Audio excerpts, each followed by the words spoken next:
Hello everyone, welcome back to MixBuzz TV mixing and mastering tutorials on YouTube. Today I want to show you something a little bit different from what we usually see, and that is how to improve a stereo recording of a live performance. So what we have here is a stereo track taken from the stereo output of a mixer used for this live performance. The artist is a well-known Canadian musician called Bocephus King. If you don't know him, check him out. He's amazing friend of mine, and when he's in Europe, I'm usually called to do live engineering for him, and I do it with great pleasure because he's a great musician and he has a fantastic band. But anyway, since this was a live performance with a full band, we had percussion, drums, violin, keyboard, acoustic guitars, electric guitars, 3 vocals. So it was a pretty complex live event.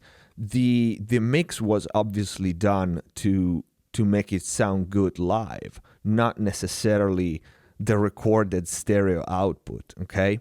So the actual recording, it was not that great, but the musicians were very happy with how they played, and they wanted me to try to improve the stereo recording. And this is what I came out with. So let's take a listen to how it was the raw stereo recording from the output of the mixer, which is the blue track here. And then we're gonna listen to the red track, which has all the processing that I did to improve the recording. So let's listen to the raw recording first.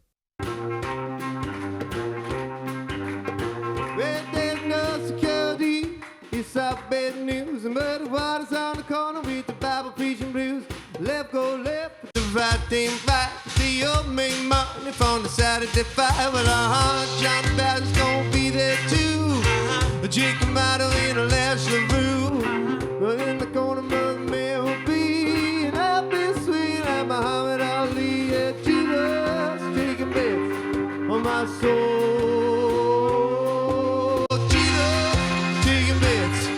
My soul, yeah.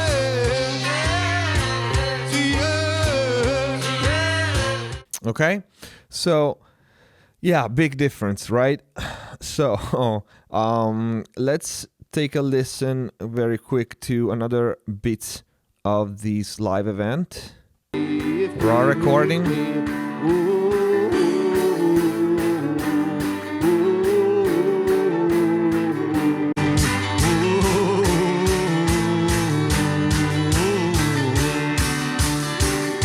I stumbled to my feet.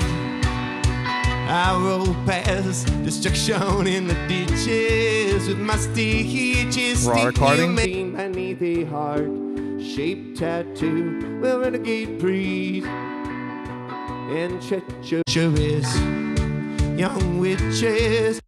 Okay, so yeah, very, very big difference. Let's see what did I do to improve the original recording, which I repeat was taken from the stereo out of the live mixer. And actually we didn't plan to record, we just record just cause. And but like I said, musicians were happy with the performance and asked me to try to make the recording sound a little bit better. Now, one thing to keep in mind is the material, it was wildly dynamic, and there were a lot of instruments coming in and out. A violin, like I said, percussions, and different guitars and different like sitar and strange instruments were on the stage. So I needed a lot of dynamic processors. I needed a lot of different dynamic equalizers to try to make the different parts of the concert somewhat cohesive and glued together. So the first one is this Brainworks dynamic EQ was to control this 5K range, which is the vocal. Through all 3 decades of Roberto Duran and the Beaver and the 40 to lead the Judas up from my. Okay, just a couple of dB in this area here. Through all 3 decades of Roberto Duran. Because I knew I needed to boost a lot this high, mid, high range, because the original recording, if you listen to it, it's very dark.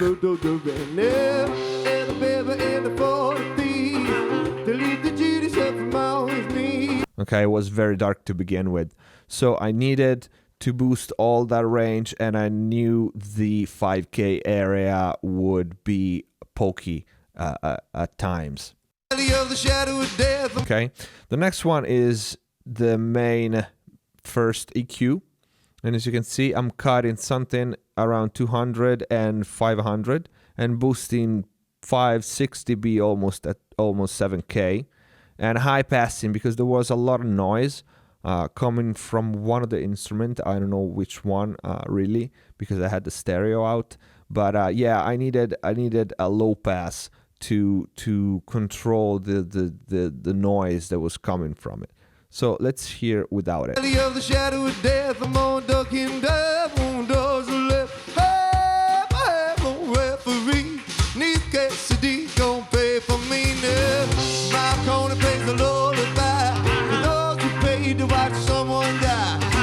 This is one range, boxy.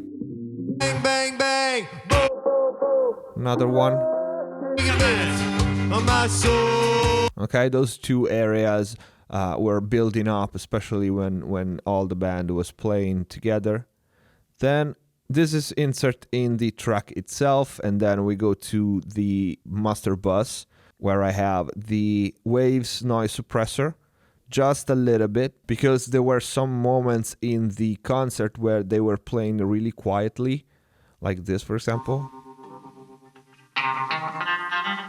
And you can hear there's some noise, some background noise, and I needed to just try to remove it as much as possible while keeping the material natural, and the NS1 works really well for this. Next one is the Pro Q, another instance of EQ, and let's take a look. Here I have a low pass at 34, 24 dB slope, and then I'm cutting on the sides higher than I'm cutting on the stereo track. I'm just cutting the sides at 88 Hertz. Another notch, 3 dB here at 300.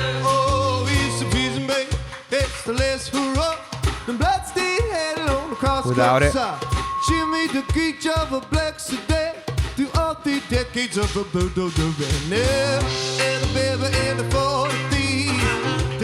Again, it gives more clarity. This area is very important for the vocals to be intelligible, and the other instruments to pop out. And as once again, the original recording was pretty dark. So the next one is the Waves MV2, which is great for overall leveling. If you take a look at this track, for example, you see how dynamic it is. You don't really use a compressor to even out such a large portion of the audio, because dynamics is happening in such a long time frame, and you want a leveler, something that overall follows the RMS of the track more than very quick events like transients. Okay, you want overall level.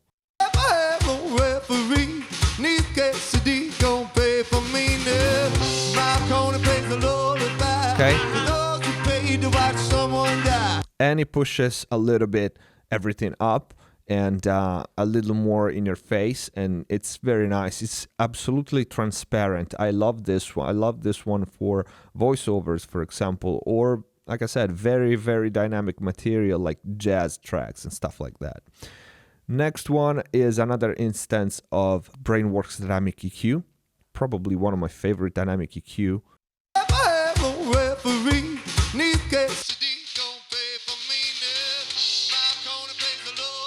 Here you can hear these ranges, again vocals, but there's also the snare, and I'm pretty sure the violin lives somewhere there in some other track. Let's try. Still the vocals here. I'm controlling 4 dB top.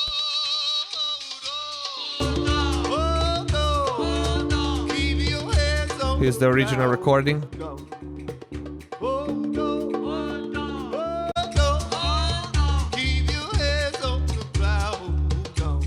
Again, is to control those parts where he goes very high or the vocals just pop out a little too much. Then we have the main wideband compressor.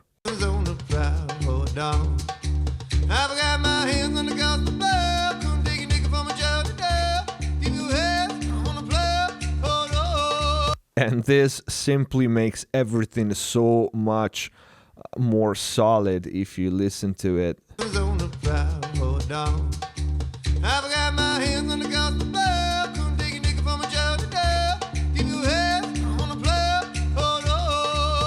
Let's try to pick another song or another pass somewhere here.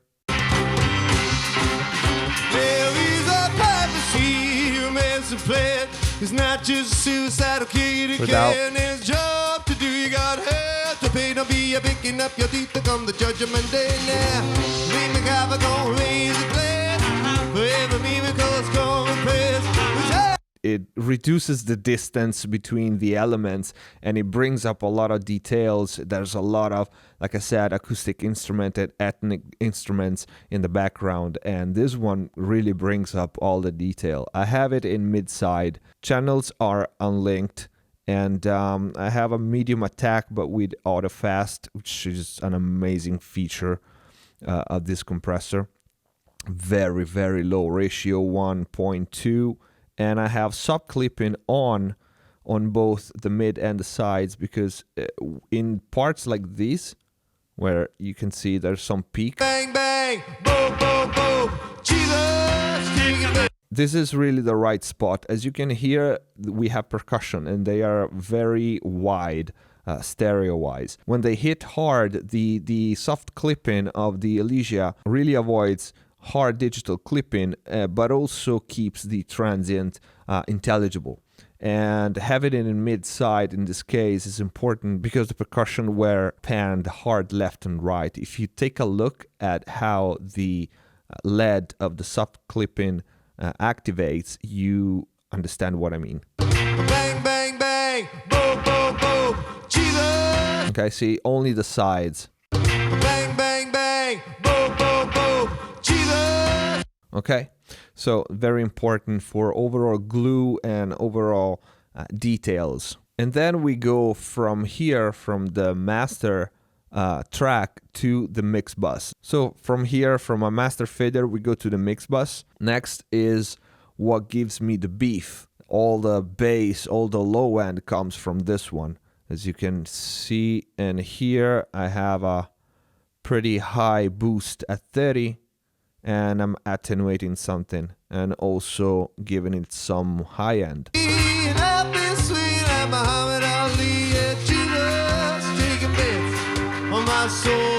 Without it, this is pretty dramatic.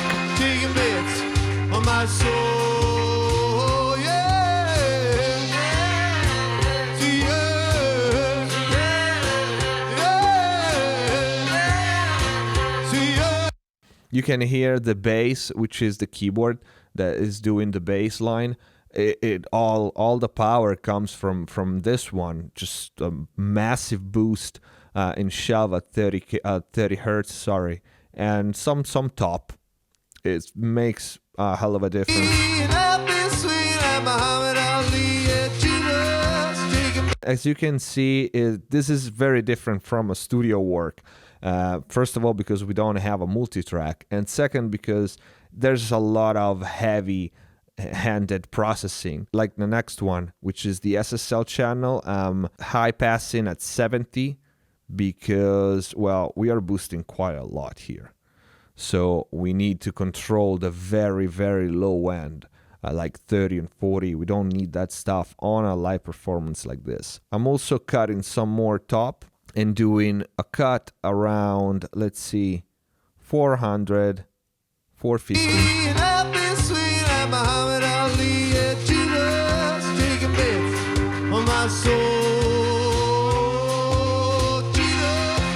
Okay, not a night and day difference. At this point, we are trying to gently shape and refine what we have done so far, which is quite a lot, okay?